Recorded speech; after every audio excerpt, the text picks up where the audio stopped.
So the C2 roster has finally been revealed, the Blue League and the Gold League, and I, for one, am absolutely thrilled. We're going to go through who's involved, what I think of it, and just a recap of, compared to my predictions and who do I think wins. It stays the same. So first off, we're going to start off with the Gold League, which has Darby Allin, Pac, Kevin Knight, Speedball, Kyle Fletcher, and Okada. Now, that's stacked. That's ridiculously stacked. However, if you think that was good, let's move on to the Blue League. The Blue League has Konosuke Takeshita, Jon Moxley, Claudio Castagnoli, Roderick Strong, Orange Cassidy, and the one I am by far most happy about, because I've said it from a while now, is it's non-negotiable. Mascara Dorada is in the C2. Perfection of a block. To be honest, landed up with my predictions. It wasn't far off, but it's went in a completely other way than I thought. It's definitely got a lot more involvement with the Death Rider stuff. Obviously, Claudio, Moxley, and Pac all involved. No real archetypes like it has been last year. No real big guy, unless you want to include Claudio.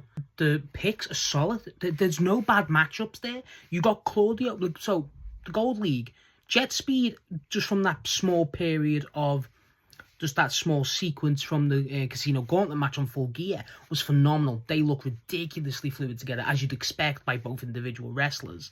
You're gonna have Darby versus Speedball. You're gonna have Kyle Fletcher versus Speedball. You're gonna have Kyle Fletcher versus Kevin Knight. Kyle Fletcher versus Darby. Obviously, you're gonna run Okada and Kyle Fletcher back. Kyle Fletcher versus Pac is gonna absolutely melt the house down, as well as Fletcher versus Darby. Honestly, and that's not even talking about the Blue League. The Blue League's by far where it's more interesting to me, because for me, so from the start of it, I've always thought Takeshita's winning this, no debate had, and I still think that's the case. But now that Moxley's in it, and everyone's saying Moxley's just going to go without a win, and I'd love if they went that direction, but I don't think they will. I think they're going to very much be cautious of that, just in the sense of, I think it's going to come down to the wire with Moxley and Claudio. And I think that's what's going to be really interesting. I think the final four, because you have the first two, obviously, it goes to a semi-final and final at the same night at a World's End. I think Okada and Fletcher will obviously go through from the Gold League.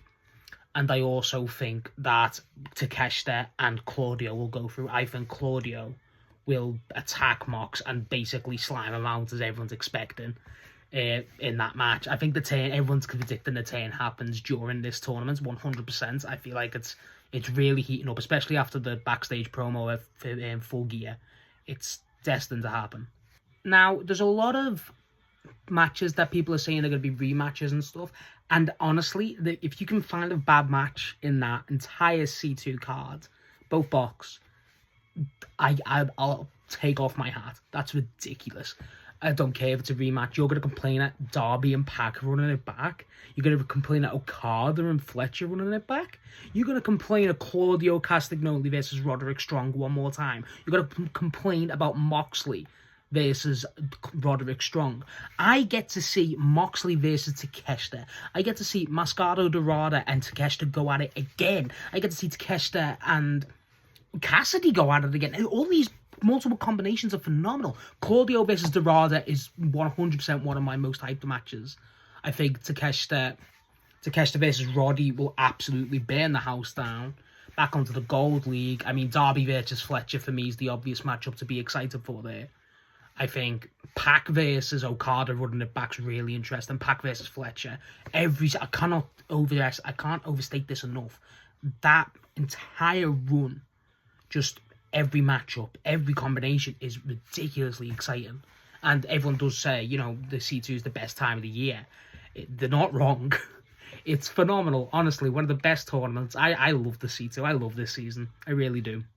I just cannot believe the picks. I feel like, again, I'm so happy Dorada's in there. That's one of my main picks. I think Moxley being in there, people predicted it, surprised me. I think Claudio being in the same block as Moxley is great. I think that really set it up. And Pac being in the other block, I was unsure it was going to be Pac. I thought it was going to be more Garcia from my predictions, but it did end up the other way. Kyle O'Reilly was obviously very much nearly confirmed to be in the entire C2, which is a massive miss, but if I assume they've replaced him with Roddy, which phenomenal replacement. If I could, I don't want to complain. If there's anyone I feel like has missed, I feel like the big ones that jump at me are Josh Alexander and Beast Mortos. I think they're huge names that I feel like, okay, they're the ones I kind of miss. Ricochet not being in it makes sense to me because of the national championship win. Same with Briscoe. And honestly, I kind of like that the roster's just... There's no real smaller name. Like, I feel like the last 2 years with the C2, even someone like a Mortos, right? Mortos is a guy who everyone knows, but he's not really I wouldn't say a big name, but you know what I mean?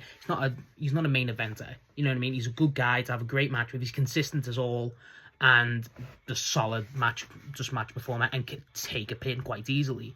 With this, a lot of them, near enough all, I'd say the only ones that are really not main eventers, Dorada's not a main eventer. Kevin Knight is not a main eventer yet. Like, and yeah, Speedball and stuff, you know, they can take the loss, but you know what I mean? They're still, like, got notoriety and stuff. They're ridiculously great performers.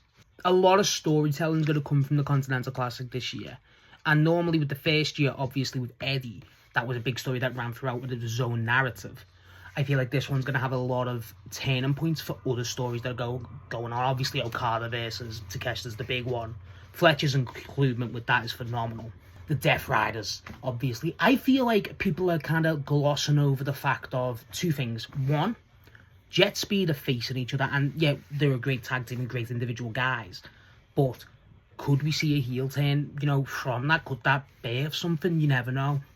I wouldn't be against that. You know, you could have a, I don't want to say a Tommaso Ciampa and Johnny Gargano type of thing from Black and Gold, but you know what I mean? Like a tag seed being planted from a tournament like that.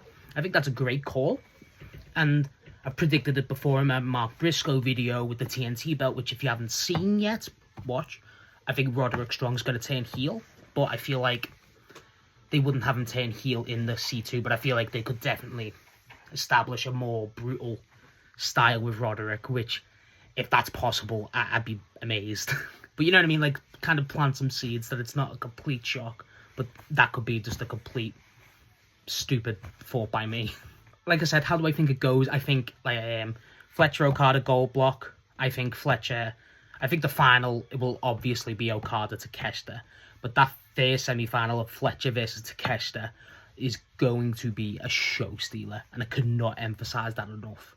I seen someone say the point of Okada is going to win and retain C2. Just one, heel heat, but two, because he's going to have the belt defend it against Tanahashi. I don't think that's necessarily correct. I don't disagree with that being a good idea, but I just don't think Tanahashi's last match in New Japan of all companies is going to be for a belt that is not on New Japan TV. And it feels like, I don't know, I just don't agree with that. I don't think that whole match happening is an indicator of how this tournament's going to go. I don't really agree. I feel like, honestly, just briefly, I think Tanahashi's going out with the win. Sting's retirement changes a lot, you know what I mean? Obviously, Cena's retirement too. Same sort of thing, you know, people want to see these legends go out on a win, so I don't think Wrestle Kingdom gives anything away for the C2. I think Takeshita wins. I think Takeshita wins and is just confirms his space as Wrestler of the Year, but that's another video for another time. Okada versus Claudio as the other semi-final, leading into the final, would be next level. Next level. And honestly, if they had the balls, they could do Okada lose to Claudio, because obviously I feel like Claudio's going to enter the main event, and I wouldn't be against that. And you could get Claudio versus Takeshita as the final for the belt. Obviously, Takeshita still wins, but that could be such a that could be your shock, like Fletcher getting the pin on Okada last year. So there's a lot of surprises to come. I think Speedball versus Fletcher too. That could be a great match. A lot of matches. It's so much to go on in your brain, and And honestly, I still could not believe Dorada's in there. I'm so happy that he got that. I was ridiculously campaigning for that, and I feel vindicated. So yeah, let me know, who do you think's going to actually win the Continental Classic? We'll discuss it match by match every week through Dynamite and Collision. And how do you think it goes? I want your 4 who goes through and who wins it. That's what I would like after this video.